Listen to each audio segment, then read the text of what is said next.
Action! Hi, Tate Morgan here, Gambler 500. Hey, I'm like you, I'm a truck guy. Hi. Hey, Tate Morgan here, Gamma 500. If you don't know what the Gamma 500 is, Google it. Today I want to talk to you about stealth modules. Easy setup and installation in just 5 minutes. Drew from Stealth. I'm helping you do the sales pitch. Yeah, plug and play installation, no permanent effects on the truck. Remove it, the truck is completely back to stock. I wish I could grow a beard out like stickers. I'm here, get serious. What are we doing? See that plug right there? Matches which one of these plugs in here? Yes, sir. Your map connection's right on top of it. Stealth. And then you plug that into the factory connection. Because I'm an expert.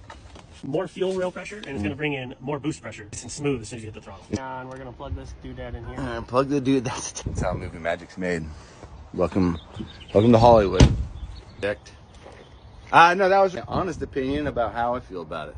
So I'm not a paid spokesperson. I'm a paid spokesperson. Let's go. Because we're not silly. Oh yeah. All right. You can already tell. Yeah. That's the magic. I meant to turn the video on to get my honest reaction, and the first time I stepped on the gas, I could just feel it makes it kind of fun to drive. Yeah, that's cool. You're supposed to be interviewing me now. Get my thoughts and feelings. Instant power available there or not. My butt dyno felt like I was going faster. Thanks, Stealth Modules. Oh.